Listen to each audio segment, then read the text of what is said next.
hang on 1 second. Legislative Committee. What is today? The 28th. Thank you. April 28th, 2020. Okay, Jim, it looks like you have a quorum. I don't have Mr. Paisley, and I just sent him another link to see if he would be able to join through that. But did I understand that Mr. Gordon wasn't going to be able to be here? I never received anything from him. Okay. Okay. Well, if we have a quorum, we can go ahead and get started, and then if someone. Yeah, you have. Okay. Well, the first item obviously is call to order approval of the January 15, 2019 stand-up, April 19th, 2020 minutes. I entertain a motion. Member Robustelli, second. Member Johnston, any discussion? All those in favor say aye. Aye. Opposed? All right. Motion carries. Do we have any requests for appearances? Legislative. We do not, Chairman. All right, thank you very much. So obviously we've got our notice about the change with the governor's shelter in place, so I don't think I need to read that. The only action item we have is approval of the 2020 legislative program for McLean County. Administrator Rodriguez sent us kind of an update to the corrections you wanted to make. So I'm going to let her lead off with, I guess, with discussion. I would only, for form rather than function, do you want to make, have your committee members make a motion, Chairman Soldner, first? Probably right. Let's make a motion. Carlo, is that a motion or a question? A motion. All right, great. Second. Member Johnston, I see Mr. Gordon's joined us. Great, good to see you. Now we have the item on the floor, so let's go ahead and start. I guess a good place starts at the beginning. So again, Camille, if you want to go ahead and lead us, or you can go ahead and do that. Right. I know that we convened, it seemed like so long ago in person when we first had our meeting to discuss this legislative agenda. I guess if it pleases the committee, I will go through the entirety of what was already discussed. Or Chairman Soldner, would it more so please the committee if we just, I know you've all had time to review this. Does everyone want to simply discuss any of the additions that I know a couple of the members had? I want to ensure also that administration has accurately documented the changes you requested we make in the document in your packet. So at the risk of going through line by line, which I am happy to do, I guess I look to you, Chairman Soldner, to see if it pleases the committee and which direction you'd like me to go. I guess since we do have a copy of this, we know the very first preamble, I guess if you want to call it that, we had 3 paragraphs that were stricken. There were 2 new ones. Does anybody have any questions on those? Okay. Then we have obviously our next 5 support and opposition issues. Our proposals to reduce state collected local government revenues. I would say let's go ahead and start with the topic local government distributed fund on the 5th page according to my number. Got it. And before I go on, I did notice Mr. Thompson have his hand up. Is that correct, sir? It is correct. Sorry about that. No worries. I'm watching for you, Chairman Soldner. I just had a little concern that maybe those couple of the additions that we're adding. I'm wondering if we're really getting outside of what we should be working towards as a county organization.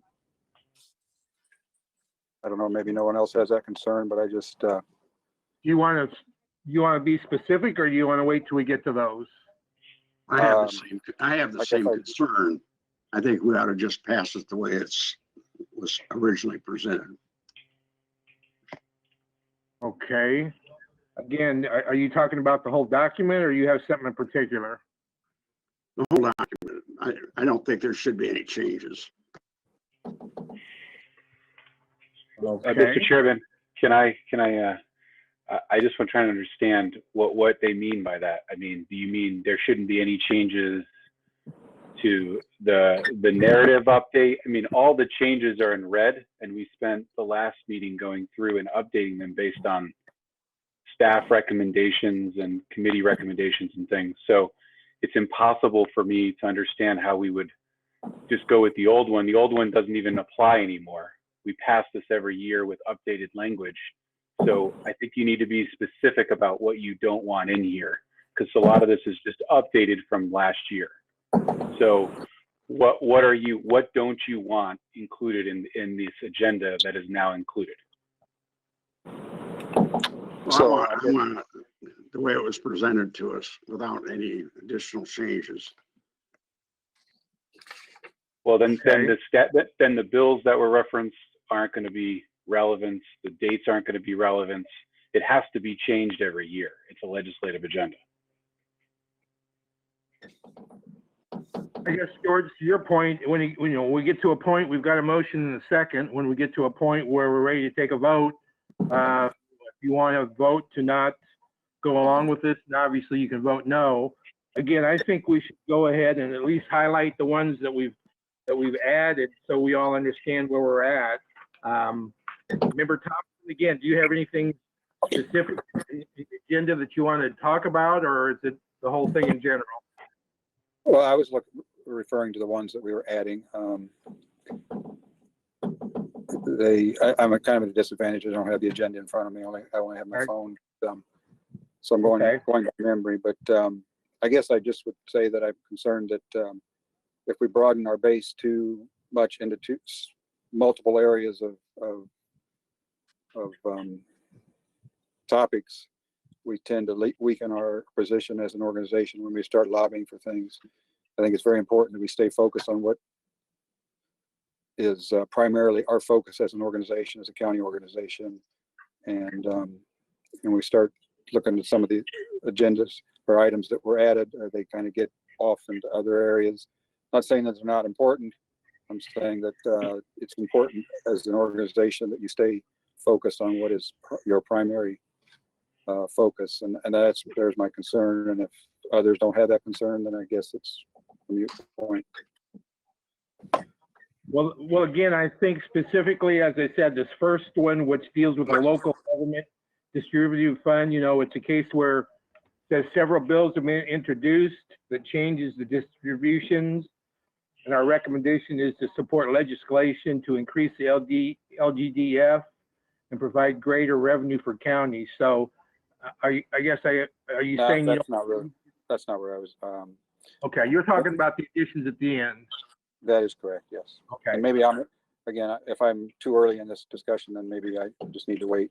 Okay, well, if you don't mind, let's go ahead and just, as I said, those of you that do have the agenda in front of you, there are some changes. Again, proposals to include state shared revenue distributed to local units of government, which we support legislation to exempt state shared revenue distributed by formula to units of local government. Then we talk about the Criminal Traffic Assessment Act. We're striking a big chunk of the juvenile court hearings because there's actually action that has been taken. Again, Camille, would you like to comment on some of those, or? I mean, actually, county administration doesn't have a lot of additional comments to make about what is in the packet. I can work to expound as best I can on each of them, and or have some of my staff come up. But more so, I mean, like I said in the beginning, I didn't mean to make this challenging. I wanted to be able to make this an easy process, but you can't, I'm sorry, I'm talking to Cassie. You can stand at the podium if you want to be on the video. So you can see. Yeah. Sorry, I'm sorry, everyone. With that said, if you'd like, we can go through each and every one of them and make sure that you don't have questions. So Again, I If- would say the ones that we've made some major changes to, we might just highlight. And then other than that, we can go to, again, to page 10 to where the additions have been added. And I know that, I think we all got an email from Member Johnson. She had something else she wanted to talk about. Hang on one second. Dealing with fair maps and childhood trauma. So let's go ahead again. Cassie, if you're going to take the lead, go ahead and just the few that we stricken and the ones that we highlighted in red. You want to just run through those really quick? So I just wanted to give an overview and remind the committee of what we accomplished at our last meeting, because it has been several months. And so at the last meeting, we went through topic by topic, and all of these topics were approved with the exception of a couple. And so I'd like to just point out those ones that we still had questions about so that we can make the best use of your time. And so on page 5, all of those were approved by the committee with the exception of the Criminal Traffic Assessment Act. That one, there was discussion amongst the members, and they wanted to review that act. And I was waiting to see if there was going to be any additional recommendation or language regarding that topic. And to date, I have not received any additional language. And so we left it as it stood at the last committee, but that might be a starting point for conversation on that page. And then as you go through this document, we had agreement on all of the language until you get to page 10, where it starts with the topic of Fair Maps Initiative. I believe that would be a place where we would start further conversation as of today, because we do have additions from members Johnston, and I think there is another email from member Robostelli for us to look at additional issues. So I think we could start on page 5, discuss CTAA, and then move on to page 10 if it pleases the committee. Sounds good. Do you recall what the issue was with the language, or was it just a fact that we didn't know if there was going to be more action?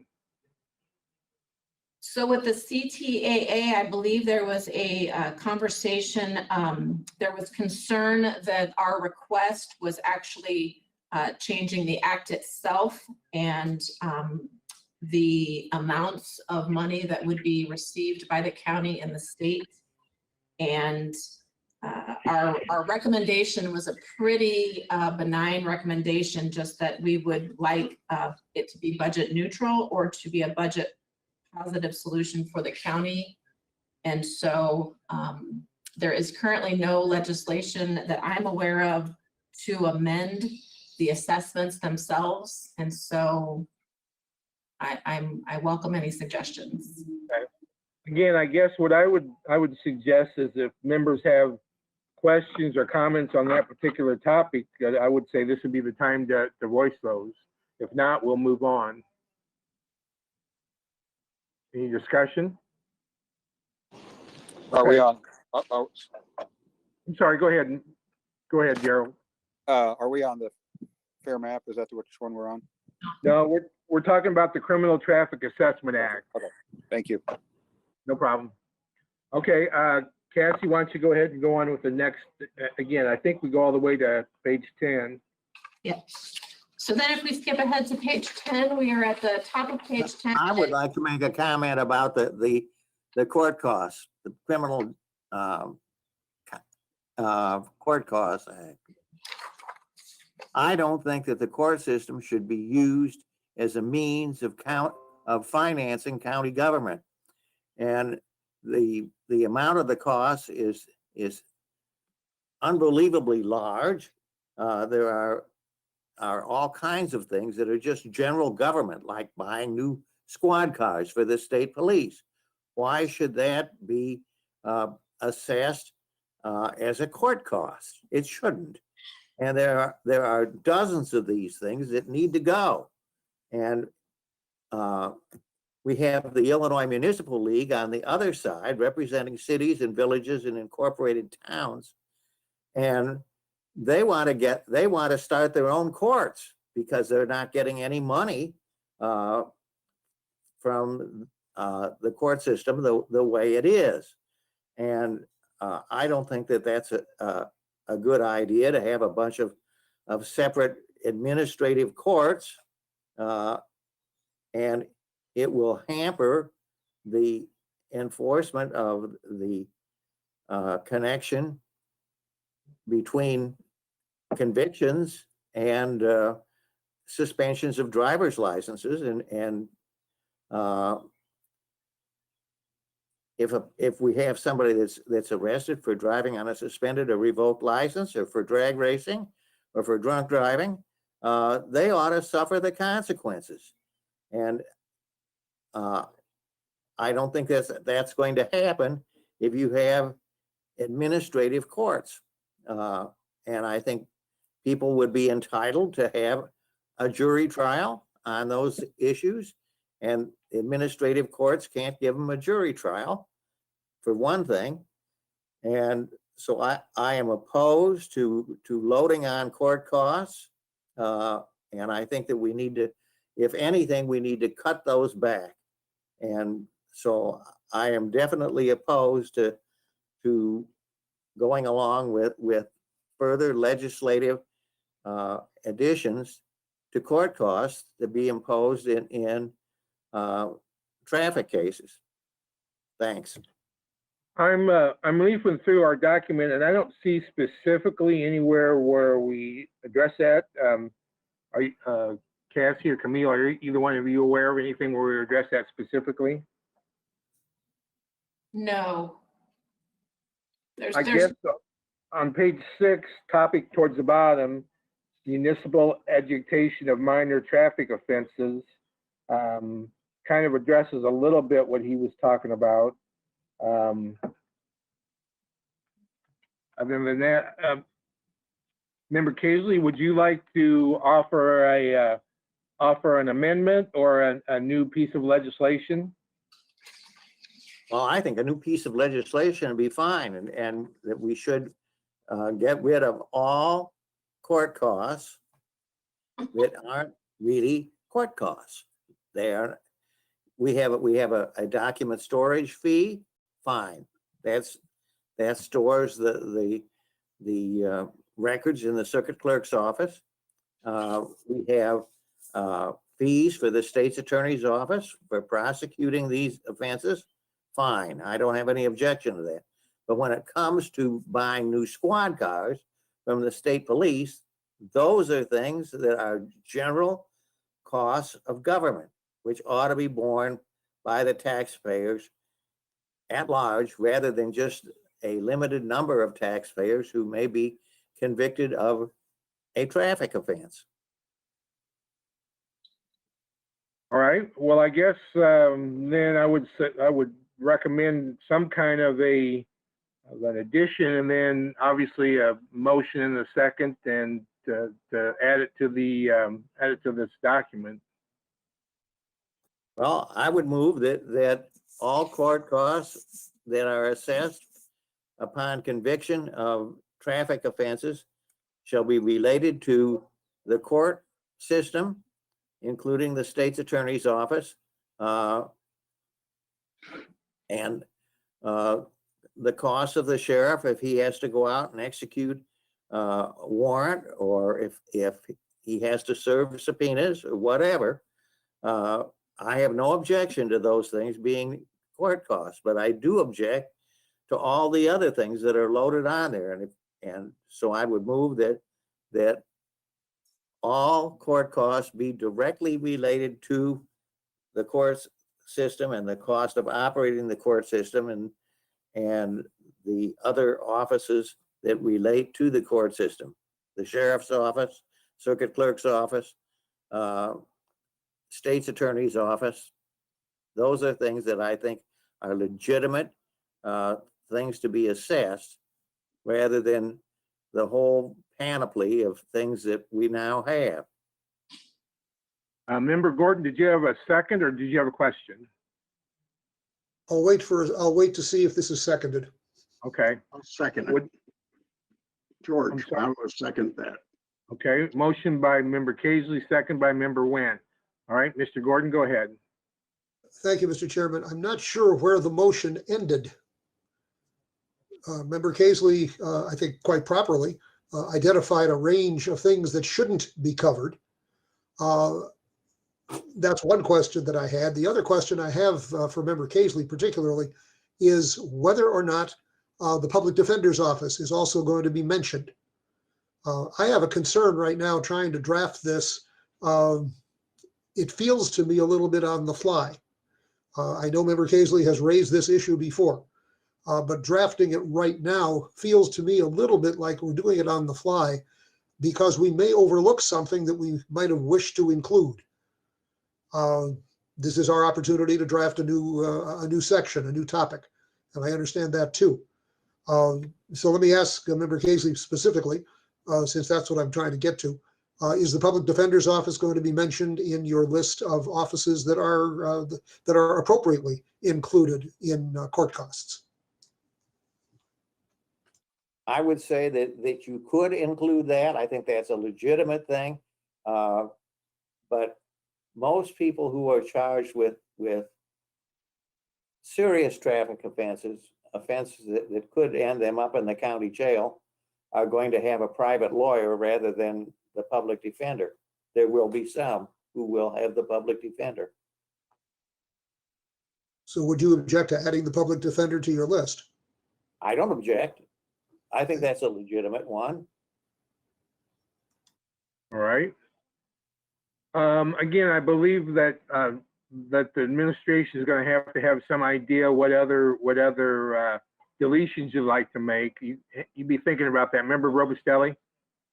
Yeah, I think I appreciate where Judge Casely is coming from in terms of unnecessary fees, and I know he's raised this issue before. I think we are in an environment where we are statutorily required to do certain things, and the state hasn't provided revenue sources to do those things.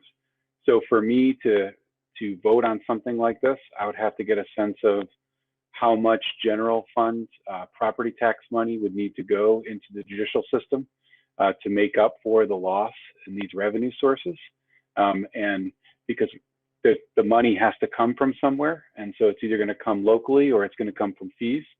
And so I wonder if, I mean, I know that this is a totally unreasonable request of administration, but I wonder if there's any sense at all of how much revenue is generated and how much it would require for us to pull from another local revenue source to be able to operate our judicial system.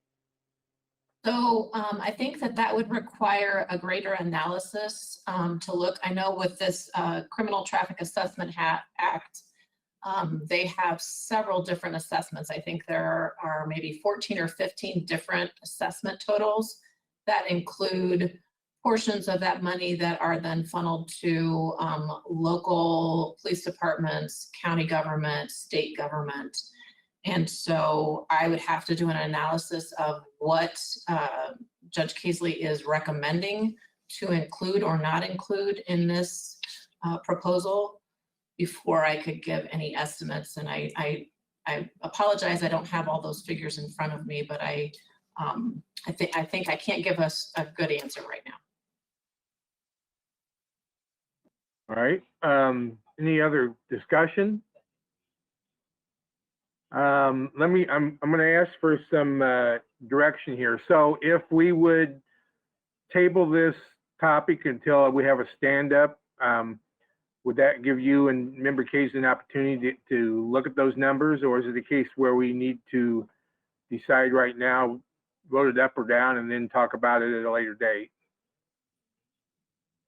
Well, the circuit clerk has a book of fees that are imposed, and the data processing system in the circuit clerk's office alerts the circuit clerk as to the range of court costs that are applicable to each type of offense, and that enables deputy clerks to attempt to enforce the act. But many of these will never be paid because you've got people who are so poor that they can't afford to pay. So it's. Member Robustel, you had a question? Yeah, I think the other component of this is, whether or not there's actual legislation that's being batted around, proposed in the state House or the Senate, that we would, because generally speaking, we put topics on the agenda and then we have a recommendation that points to a specific legislative item. So I just wonder if there's urgency to do this now, or if maybe this is something we take up over the course of the next year and add it to the legislative agenda in future years after there's been a bit of an analysis done on budgetary impacts, potential legislation, those kinds of things. I don't disagree with that, although in Judge Casey's defense, I know it is something we have talked about for a while. If we decide to do that, again, if this vote goes defeated, I would recommend we do that, sooner rather than later. Discussion? In the last biennium, the legislature undertook to do this, and that they've stated the priorities in which court costs would be abated. And in the event of the defendant being unable to pay. And that has been very helpful, and I think that it's only been in effect for approximately a year, and I think we ought to let it just run its course and see what it does as far as revenue is concerned. All right. Well, I would say, why don't we go ahead and take action on this motion? Does anyone, is Julie there taking notes, or is anyone there have the actual motion? Could they read it back to us? I don't have the motion in full. So as close as I can remember, the motion was to propose legislation where all court costs related to traffic offenses be directly related to the local court system. Is that correct? Okay, and we do have a second. Member Wind, I believe, seconded. Why don't we go ahead and vote on this? The chairman will vote. All those in favor of accepting this recommendation, raise your hand. Okay, looks like we got 4. All those opposed? 4-3. Okay, that motion carries. So we will, again, I will ask for you to get together with administrations to see if we can come up with some actual numbers and some more information on that. Does that meet with everybody's approval? Okay. So I have a clarification, Chairman, if I may. Would this approved motion then be the recommendation under the topic of the Criminal Traffic Assessment Act? Therefore, the current recommendation would be stricken?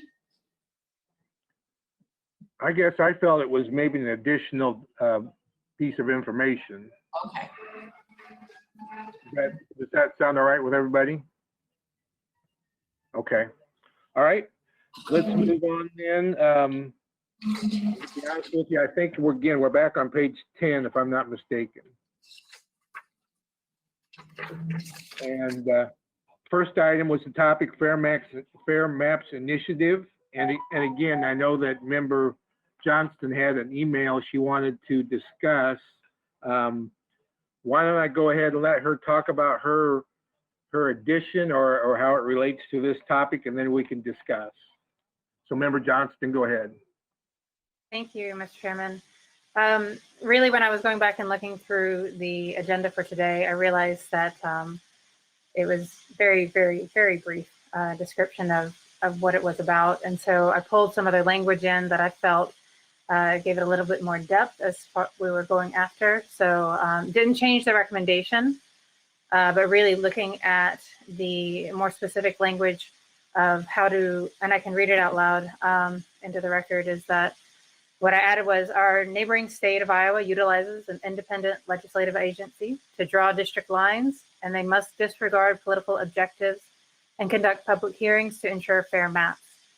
The legislature is required to vote up or down on the agency maps without amendments.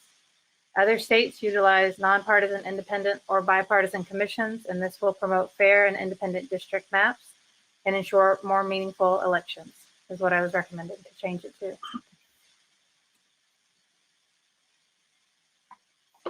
Okay.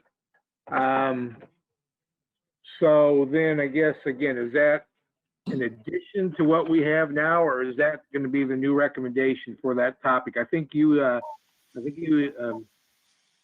offered that the first time. I Correct. did offer it the first time, and I think because I hadn't been in one of the subcommittee meetings before, I thought we would kind of hammer things out and people would have a chance to add things, and it just didn't happen. And when I went back to read it, I felt like it was a bit sparse. So this would be, what I read would be a replacement of the one sentence that I had in before, which was without fair districts, voters have little recourse if they're unhappy with their representative. I just felt like that was not really capturing what I was looking for. Okay. So,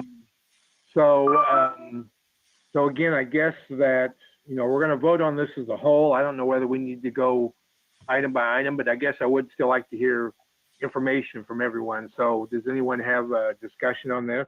I do agree that I like the fact it's a little more, it gives a little more information. So member Thompson, did you have a question or a comment? Again, I just want to make sure that we're not getting into, while I agree with what the intent of what she's trying to do, I'm not sure that's the role of county government in their legislative agenda. I think, and again, maybe if I'm the only one that feels this way, then it doesn't matter, but I just think we need to be very careful when we start getting into specific areas that, like that. So I guess I would defer to anyone else's opinion. Okay. If you have those concerns. Would someone like to make a comment? Member Gordon? Yeah, thank you, Mr. Chairman. I had two quick comments. One, in response to what Member Thompson just said. I understand where you're coming from, at least I think I do. We shouldn't spread ourselves too thin, and I think that's one of your concerns. But fair maps affect county government, as well as every other level of government. And to fill out the topic description, I don't think really expands very far the scope of what we're aiming at here. Because as Member Johnston indicates in her email, the recommendation doesn't change. The topic description strikes me as something like a preamble and to a whereas before the be it resolved. So from that standpoint, I think that I agree with what Chairman Solder just said, that the statement proposed by Member Johnston fills out what our concern is and creates some context, some basis for comparison. The other comment I had was just, I noticed, and it just occurred to me now, in the second line of your email, Member Johnston, you suggested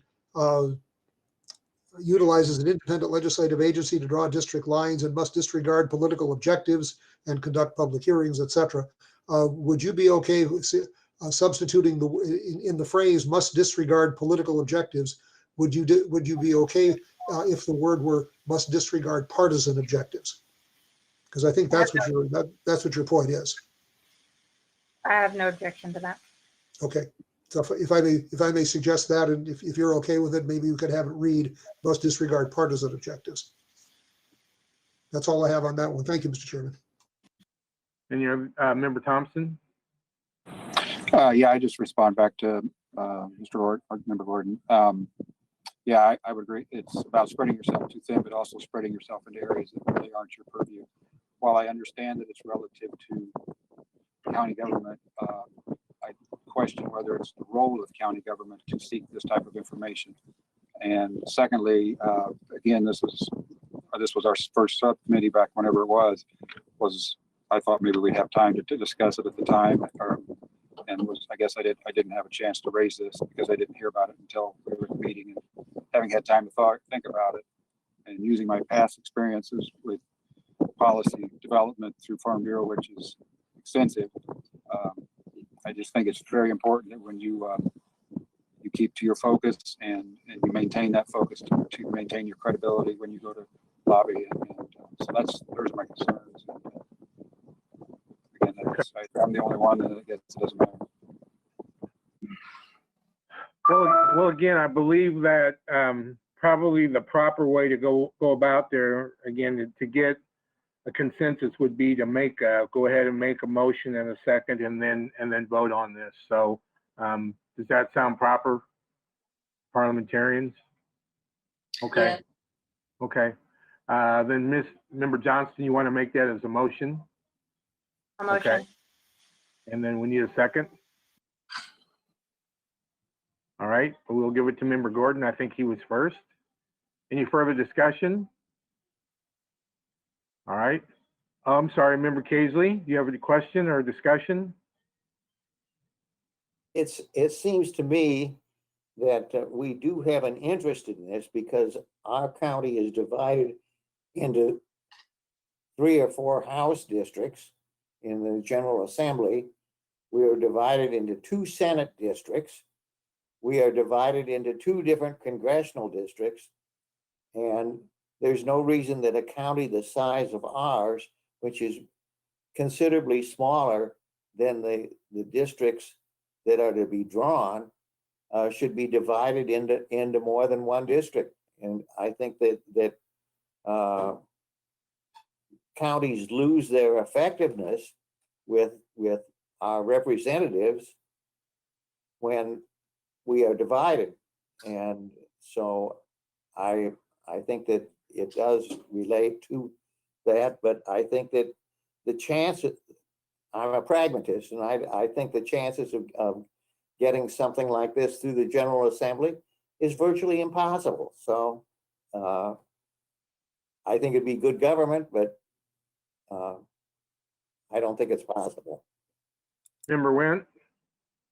Yeah, I agree with the judge. It'd be impossible to get it through the legislature, but an example is my precinct is divided between 2 congressmen. I have 2 congressmen in my precinct. So it's amazing how they drew those lines right through the middle of my precinct. All right. Any other discussion? If not, let's go ahead and vote. All those who are in favor of moving forward with this recommendation, raise your hand. 1, 2, 3, opposed? Oh, wait, should me? That's right. 1, 2, 3, 4, okay. Did I get that right? I'm sorry. All those in favor, raise your hand again. Camille, would you count for me? I'm counting raised hands as Member Johnston 1, Member Robustelli 2, Member Went 3, Member Gordon 4. Okay, all those opposed then? Okay, looks like 3 opposed. Okay, so that motion passes. That will be recommended to go on to the full board. Okay. Cassie, you want to give us the next item? Is that renewable energy? So the renewable energy,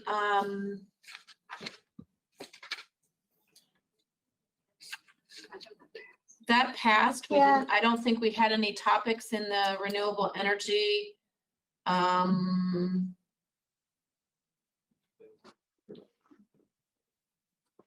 I think the next issue that is being brought to our attention is the response to trauma and abuse on page 10.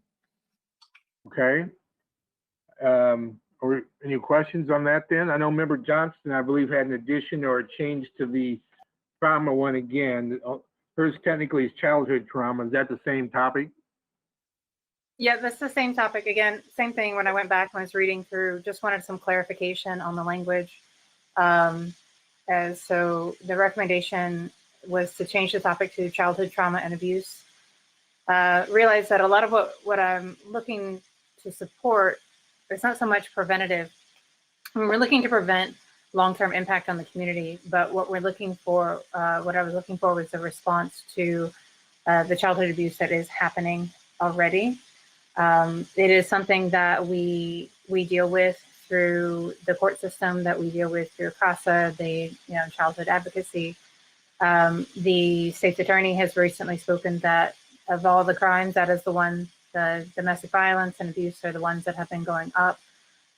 This is an issue that is absolutely felt by members of our community. And so I feel like it is an appropriate topic for us to push for legislation or to push for more funding to meet the needs of the community.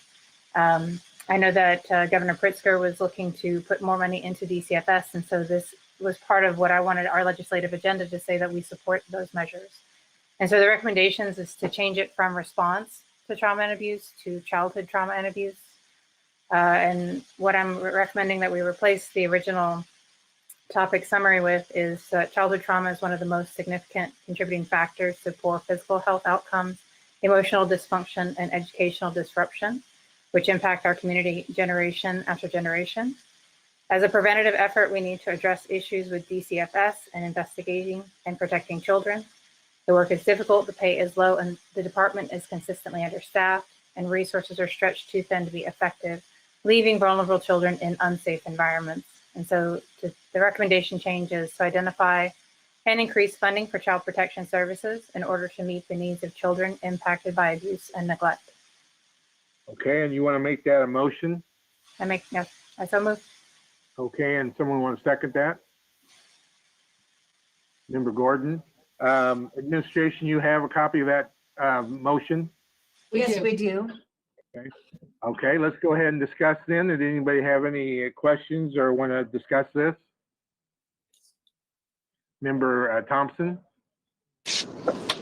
Again, I would just make the same arguments. I in no way take away from the seriousness of what she's talking about, but I understand it impacts, but I just struggle to see that that's the role of our organization, or that we should be taking the lead on that. And I just think we need to be careful when we start getting into different areas. Again, terrible thing, but we don't want to spread thin and become ineffective. So. Okay. Anybody else? I want to give everybody an opportunity to talk, but if not, let's go ahead and vote. Member Johnson, go ahead. Thank you. I just wanted to respond to that. I mean, I think that one of the things that we can do in this position is, I mean, we're an arm of state government and we are meant to work with the government hand in hand.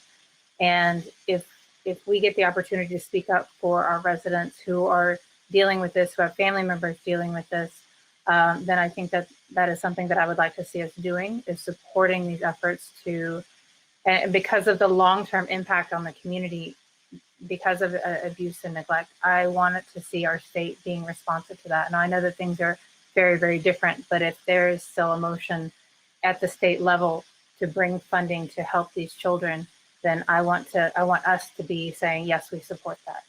That's kind of boots on the ground. Okay. My biggest problem is pushing the state to put more money in it. The state doesn't have any money. They have to go out and borrow the money.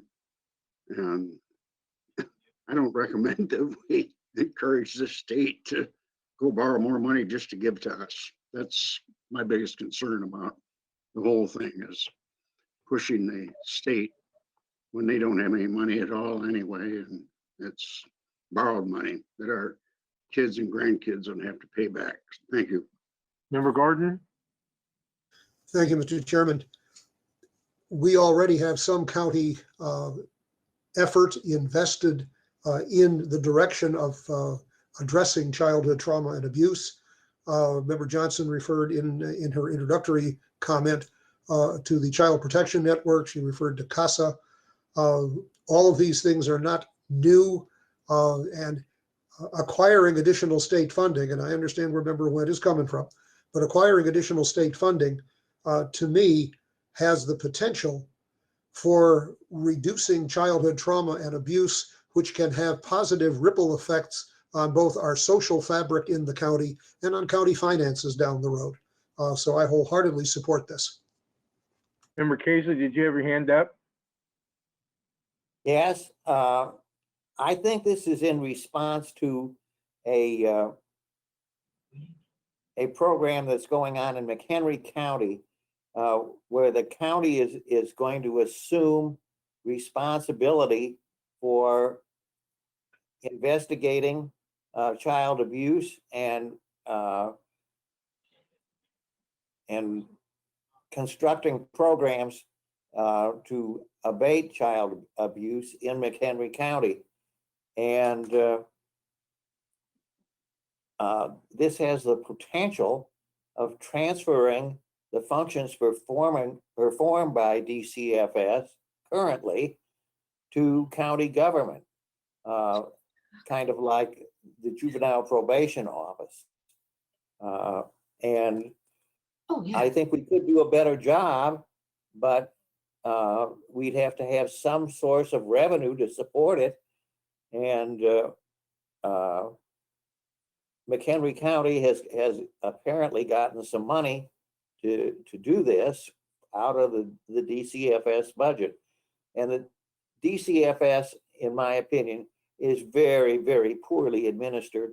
They have had a succession of one after another secretary of the department, director of the department, and things do not seem to improve. And having sat and listened to juvenile court cases, I can tell you that I'm not surprised when I see the type of people that they hire as caseworkers for the department. Thank you. All right. Ms. Camille, Ms. Rodriguez?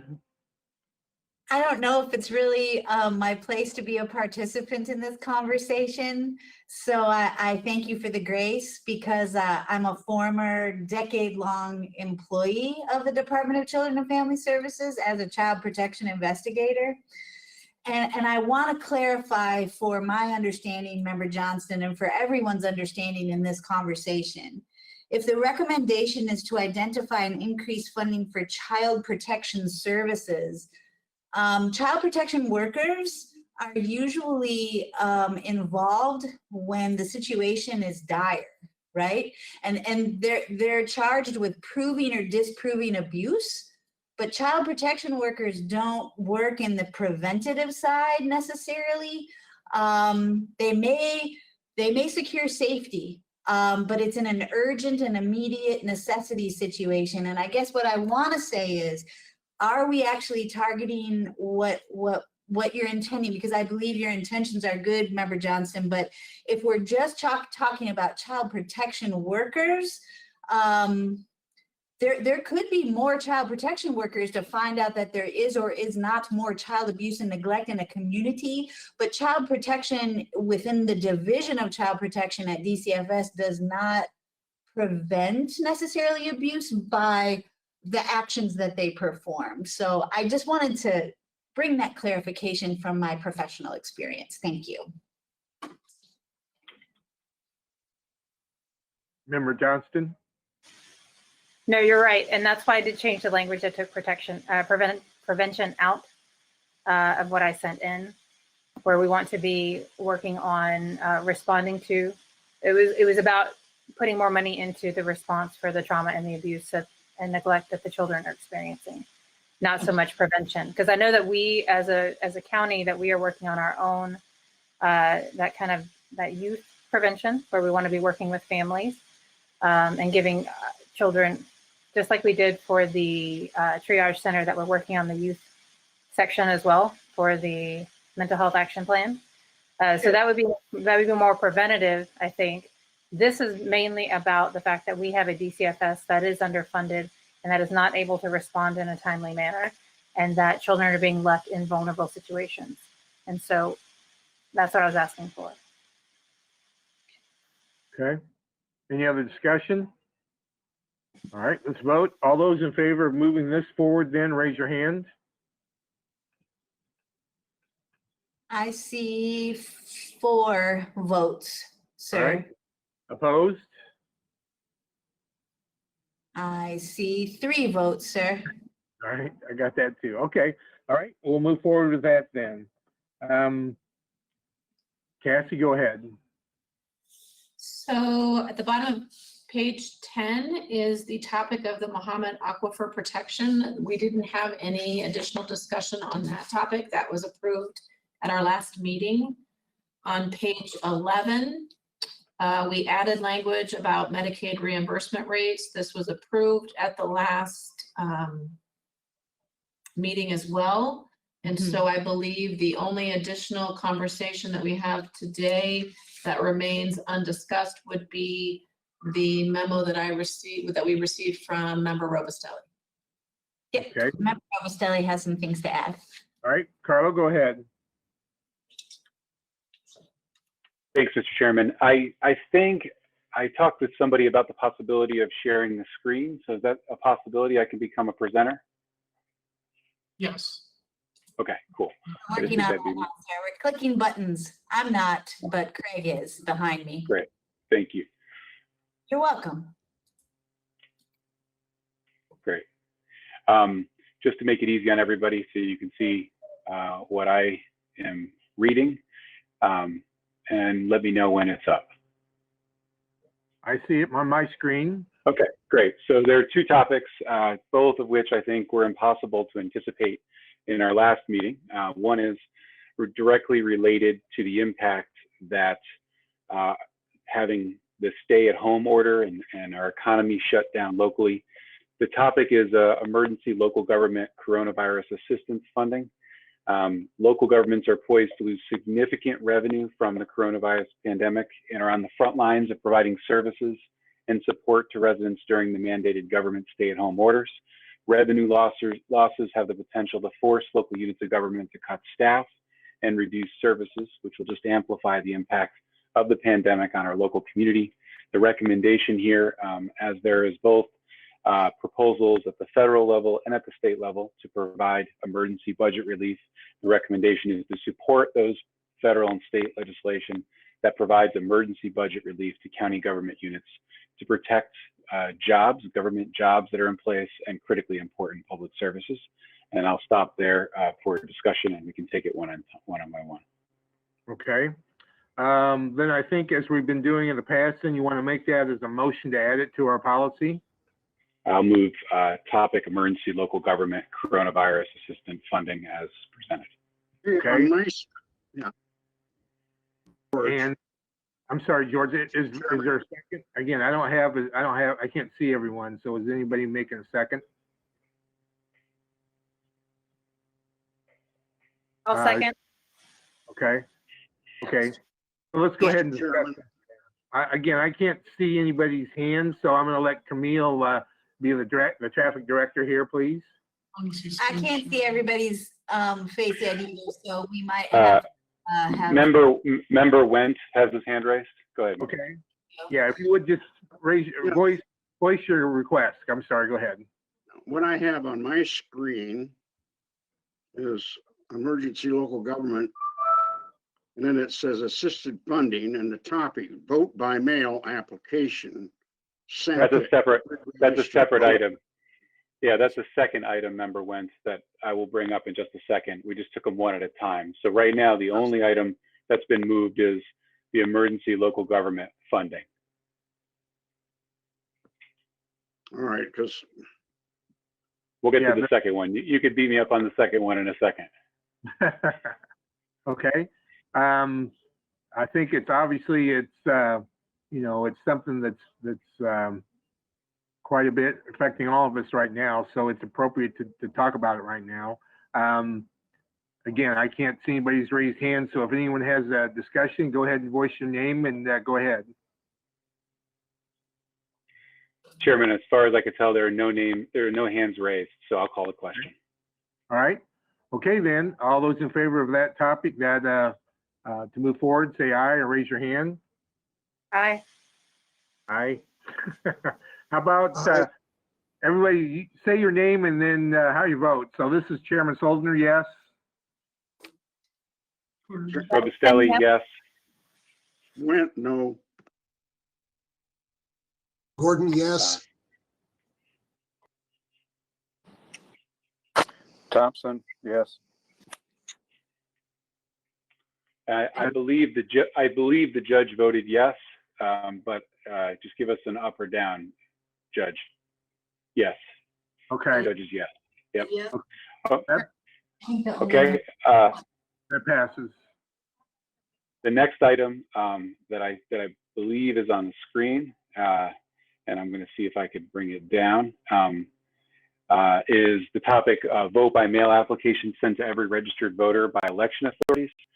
This came as a result of an article in WGLT where our county clerk expressed support for this. And I felt that it was important that the county board that we provide support to ensure that all voters don't have to make the decision in November about whether or not, between choosing putting their life at risk and voting by mail. So the topic is vote by mail applications sent to every registered voter by election authorities. This is an item that is being taken up both at the federal and state level. Voters should not have to choose between putting their lives at risk and exercising their right to vote in the upcoming election. To ensure public health, it is critical that election authorities have the resources they need to protect vulnerable populations from the coronavirus pandemic. And the recommendation is to support federal and state legislation that requires all election authorities to send vote by mail applications to all registered voters and provides funding to do so. That's very important. And I'll move this item. Okay, again, I can't see anyone's hand. Would someone want to second that? This is Johnson. The I'll second by Member Johnston? Okay.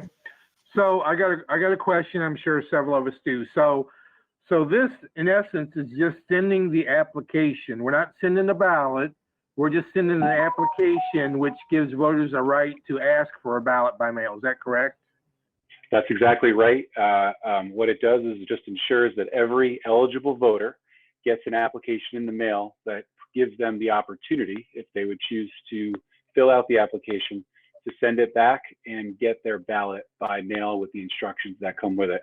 It doesn't take away a person's right to vote if they don't feel that they have on election day.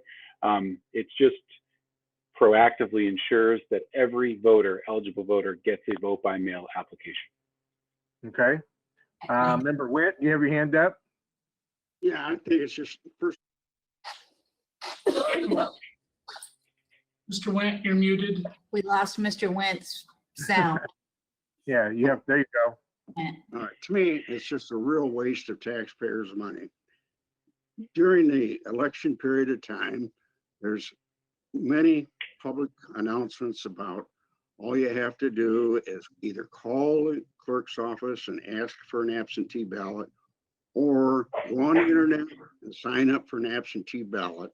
There's no reason that we need to set up and spend all the additional money and effort to mail every single voter. People that are interested in voting will make sure that they get their vote in.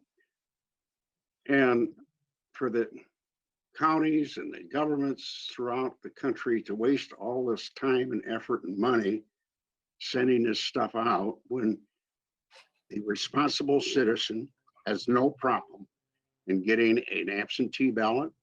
And hopefully by November, and I'm counting on by November, that this thing will be over and we can go back and most people can vote in person, which I think is the best way for the voters to do it, is in person. But as far as getting an absentee ballot, it's really simple, and there's usually an awful lot of advertisement. Plus candidates are pushing it all the time. So I just don't go with wasting all the government, wasting the taxpayers' money this way. All right, anybody else?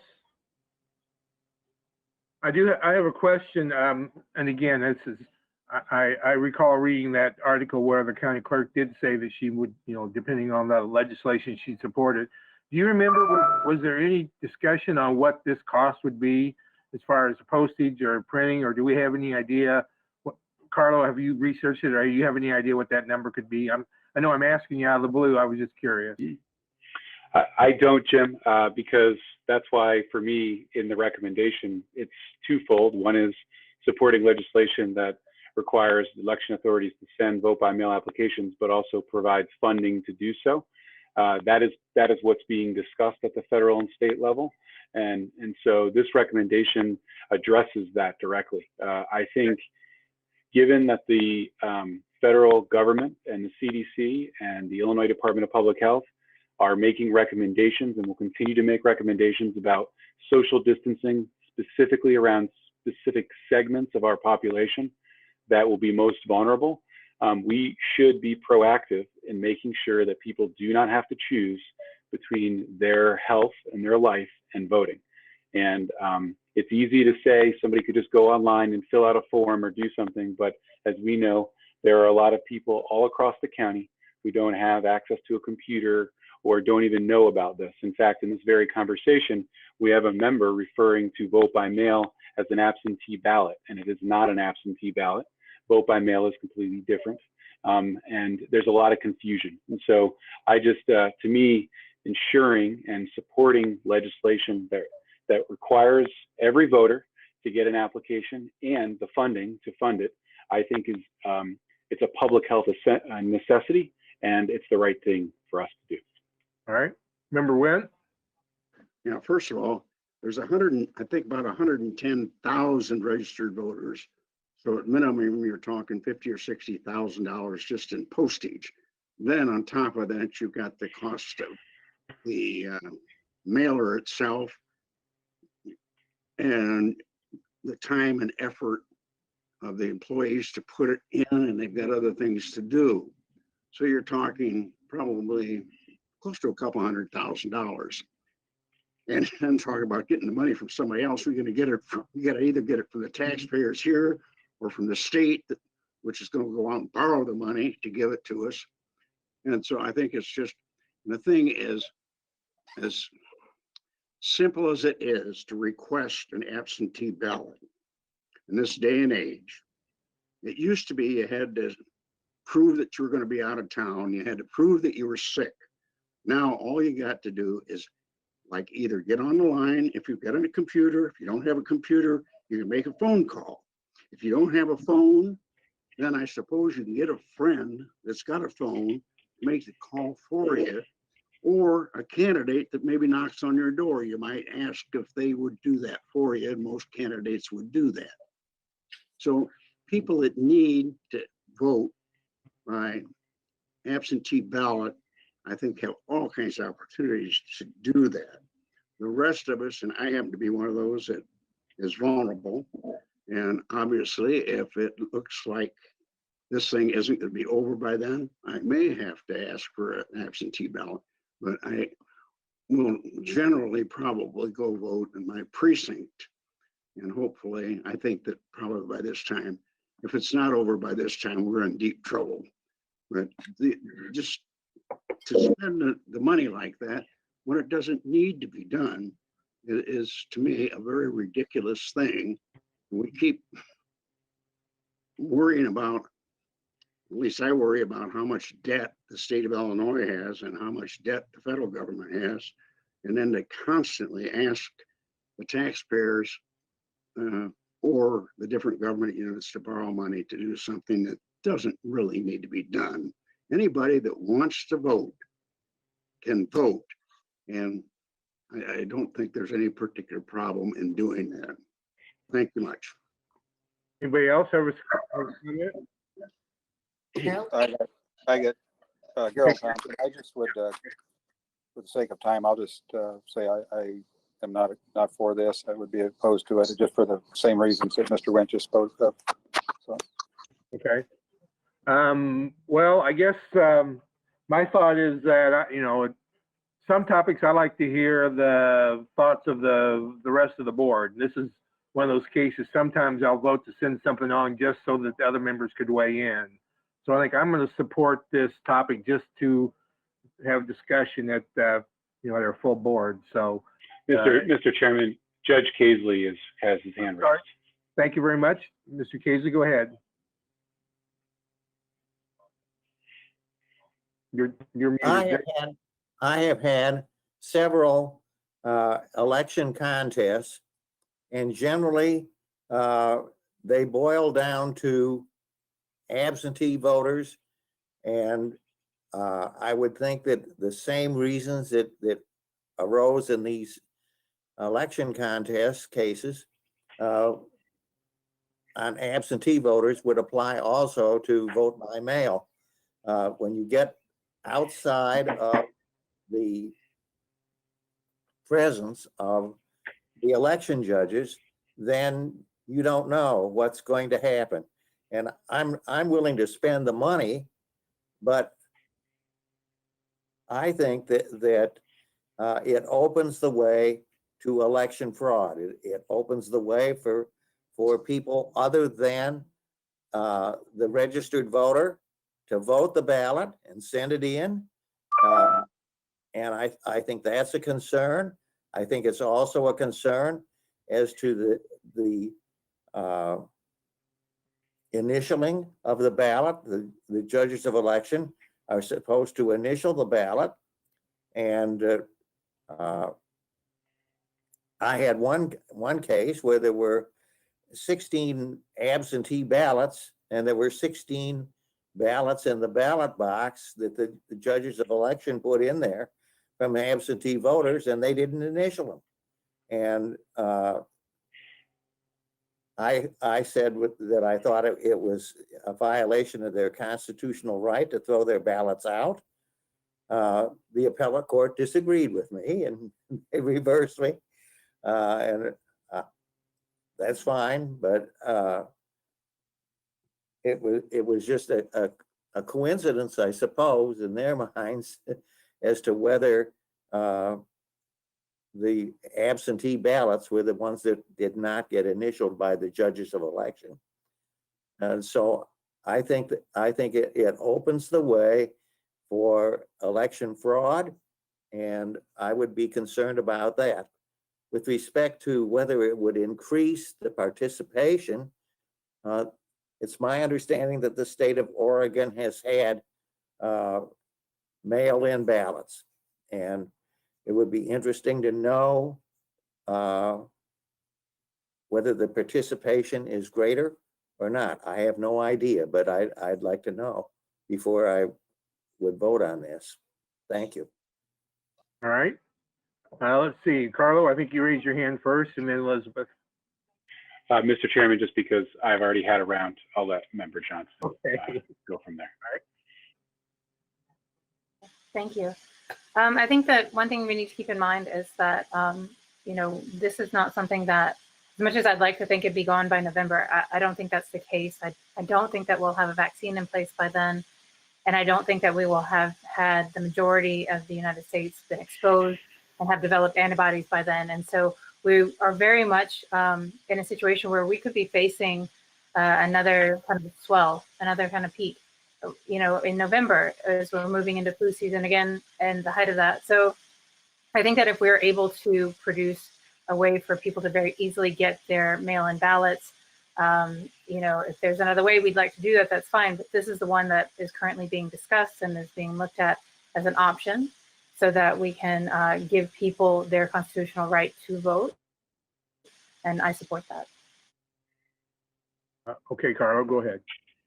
I appreciate this discussion. I know that everyone has difference of opinions on vote by mail, and people like to vote the old-fashioned way.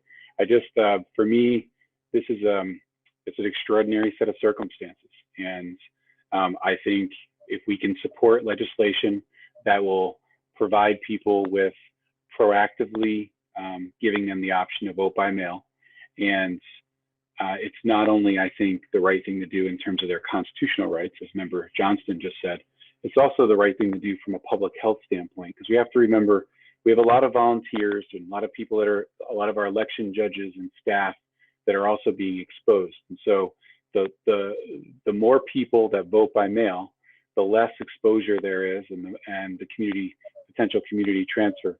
The other thing I want to comment about is Member Wentz said, and maybe this was just offhanded, that this could cost hundreds of thousands of dollars.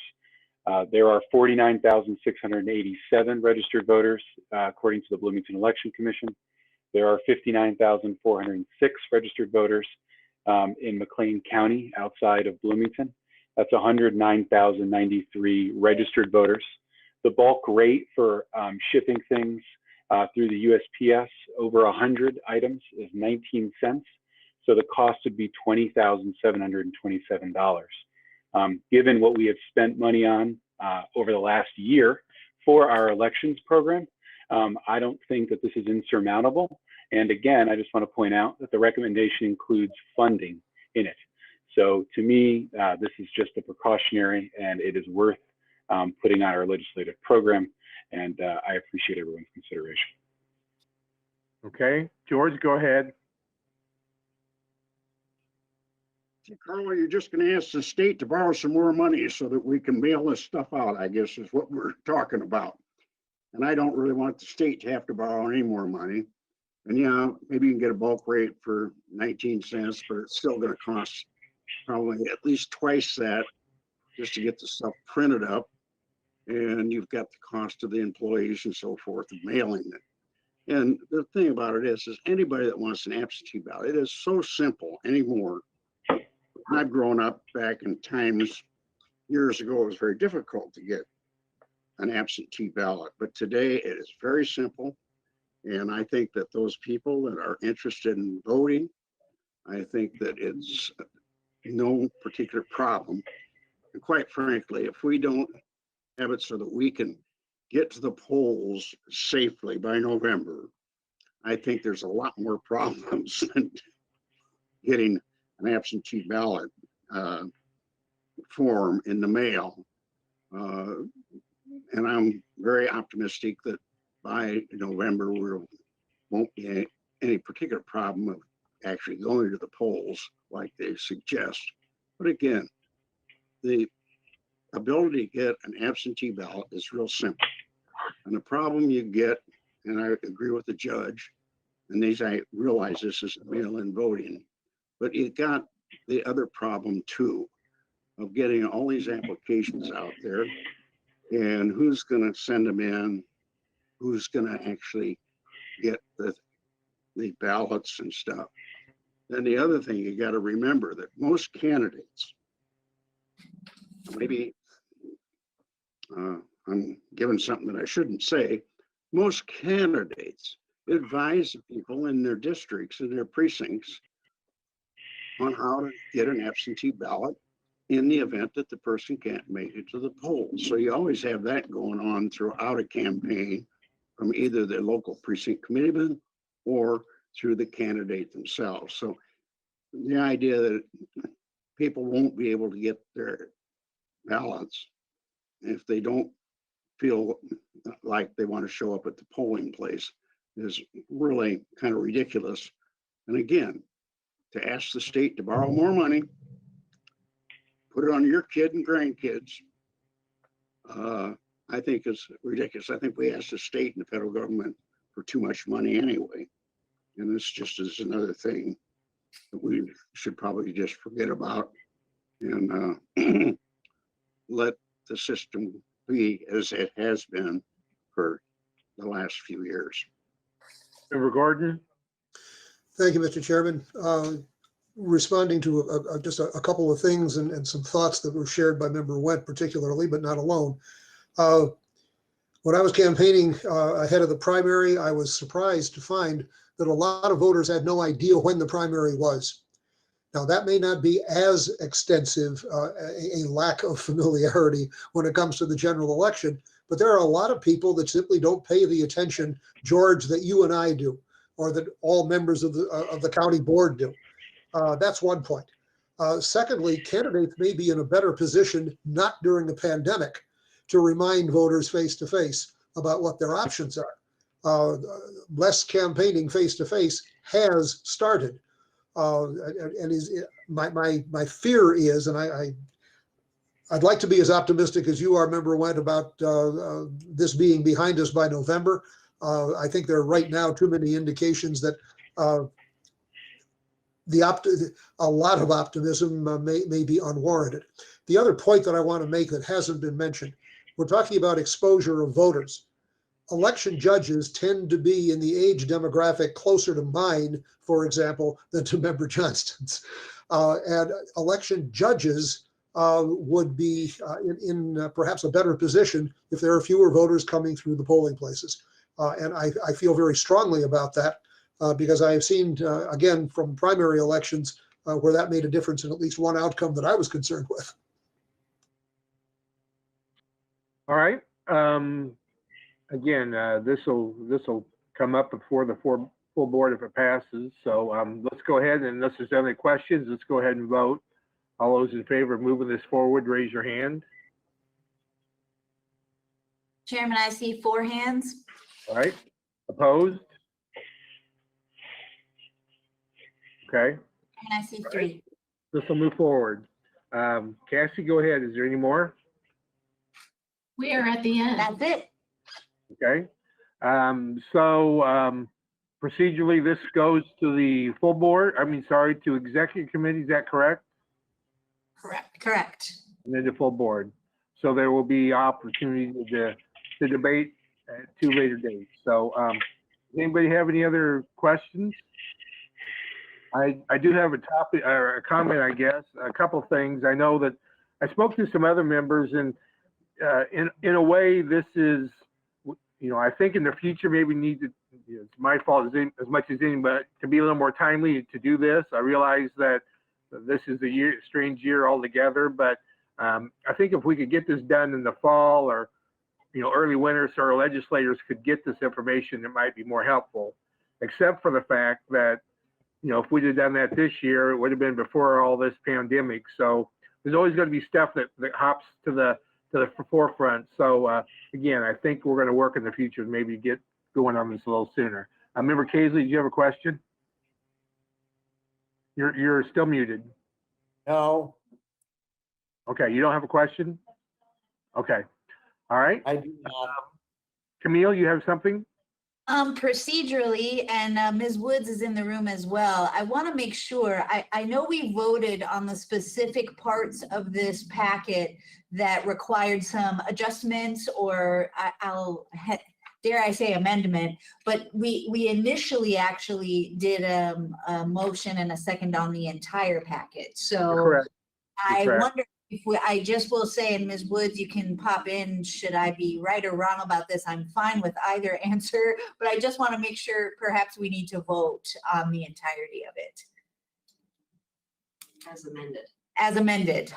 Okay. Member Gordon? Thank you, Mr. Chairman. My apologies. I have something a good deal more minor than we've been talking about, but I had a phrasing question on page 8. And a suggestion for rewording.